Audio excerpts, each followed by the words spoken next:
Thanks for tuning in to the Gridcenter. I'm your host, Shane Falco, along with Big 12 Conference Champion, Big D. We're here to bring you the Big 12 Playoff Recap Show. Where do I begin? Well, we'll just go ahead and jump into it. 1 versus 4.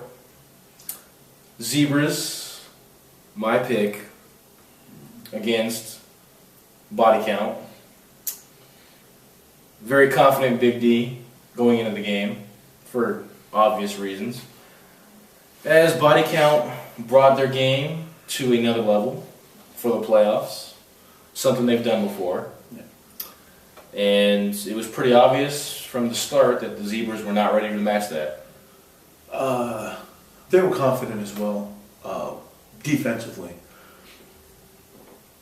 I told our players, hey, we're going to treat them, not even them, we're going to treat their younger guys. Because they have a lot of young guys on their team. We're going to treat them like Preston treats the refs.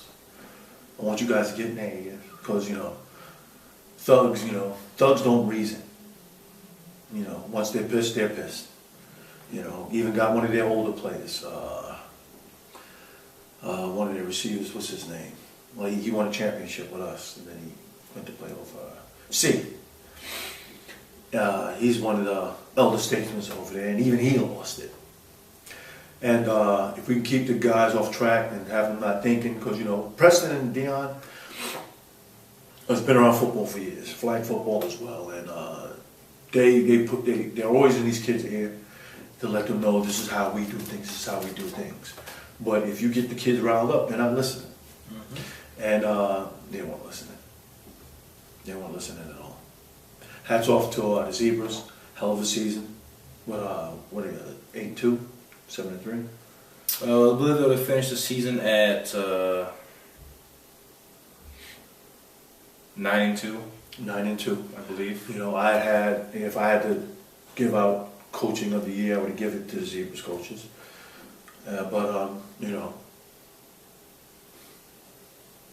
This is playoff time, and you step up and you play ball. Your winning record doesn't guarantee you anything. No, it doesn't. It does not. And I've stated in the past before, last time you guys were 5-5 as you were coming into the Sunday. Yeah. You guys won the whole thing. Yeah. So it was just a repeat of that. Spoke to Preston and Tate after the game, and both of them pretty much, and this was separately, so they weren't copying each other, but they both pretty much said you guys brought an intensity that they weren't ready for.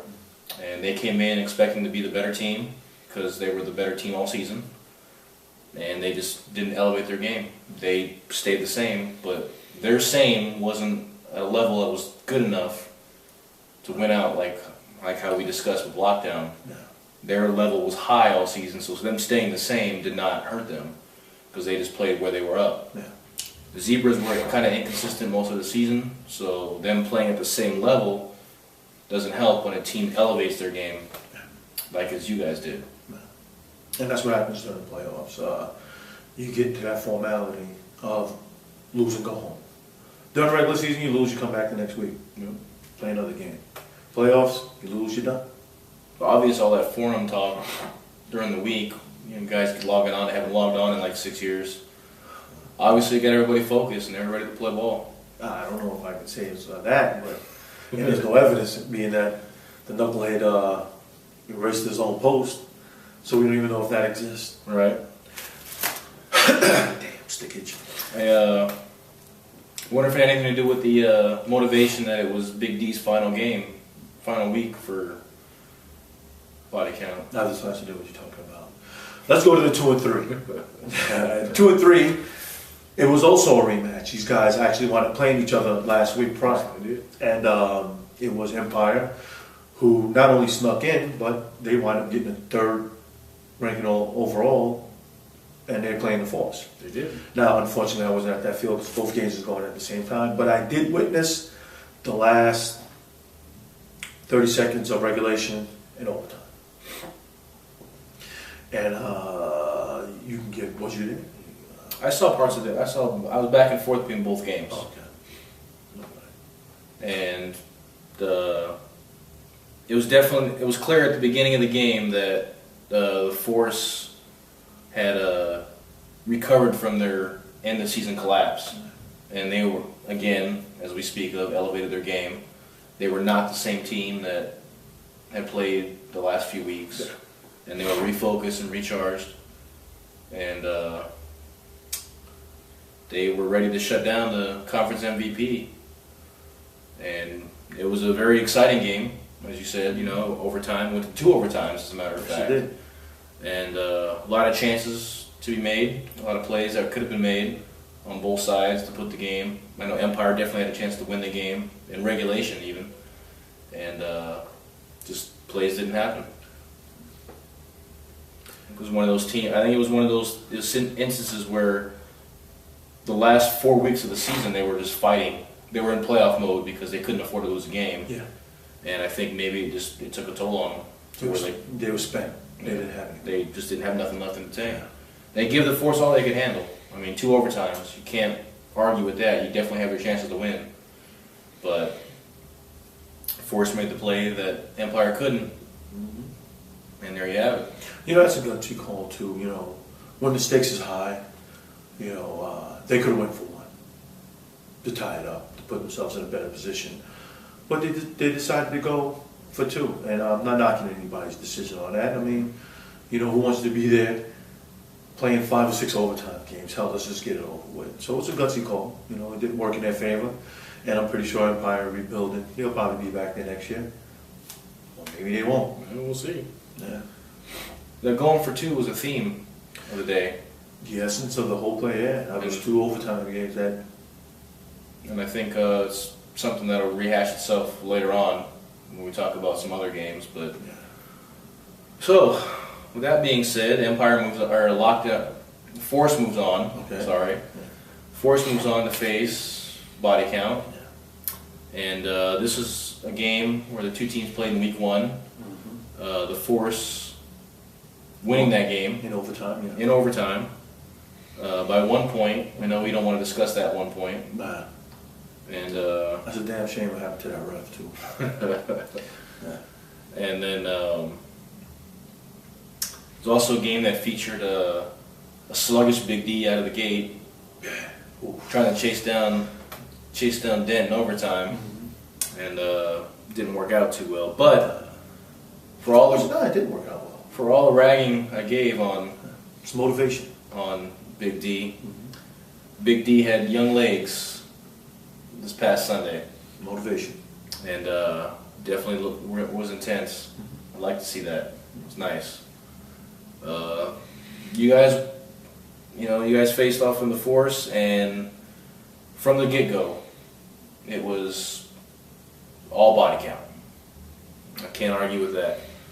You guys were loose from the beginning. Zoe was a little too loose maybe to start out, but you reeled him in, got him refocused, and you guys took care of business. Yeah. Well, the blueprint for good playoff football is you got to jump on your team quick. You don't want to stick around and have to do things at the last minute of the playoffs. And a lot of that came down this weekend. I knew that if we kept the game close, something bad would happen. That's just body count football. We lost probably 4 games in a row with less than 13 seconds left on the clock. I mean, we don't get blown out, but we play strong ball. But our job is to not let teams stick around. Just put on the gas and go. Let them catch up. And speaking of one of those losses, since you are the champions, since you guys won 30-12, was it 30-12? If I'm not mistaken. That's pretty close. 31-12, something like that. Since you guys are the Big 12 champions, you will be rematched against Lockdown, a team, the Big 10 champions, who beat you on one of those end of the game, last second kind of plays. Yes, sir. So it should be a pretty exciting games. Both teams were at a different level on Sunday. Yes, yep. So it'd be a very good matchup, I think. And the only prediction that I would have for that game is everybody from our team is going to be there. I imagine there will be. Yes, they will. And my prediction will be exciting. I think it's going to be a very exciting game. Yeah, I hope so. I think you're hoping for a one-sided game. But See what happens. So, congratulations again to Body Count, 2011 Big 12 champions. And congratulations to all the teams that made the playoffs. And also looking forward to seeing what teams come back with in the fall. Always interested. For Always you. interesting. Always interesting. Especially when you start getting into the Big 12 and SEC teams. Yeah. Always some hustling and moving and recruiting and signing and trading and wheeling and dealing going on. This is shout out to James with the world's biggest checkbook. Yes, I know he's already starting already. I'm sure he is. I'm sure he's been starting since 5 minutes after his game was over. Yeah, I'm pretty sure he was. So, for all those teams that don't participate in the Grid Cup and are waiting until the fall to come back and ready to go, we'll looking forward to see you guys back then. And again, great season in the Big 12. Some really exciting games. Some good play on some teams. Some really good games overall. Really good season in the Big 12. I have to say. So for the glowing personality of Big D and his championship smile, I'm Shane Falco, and this has been your Big 12 playoff recap show.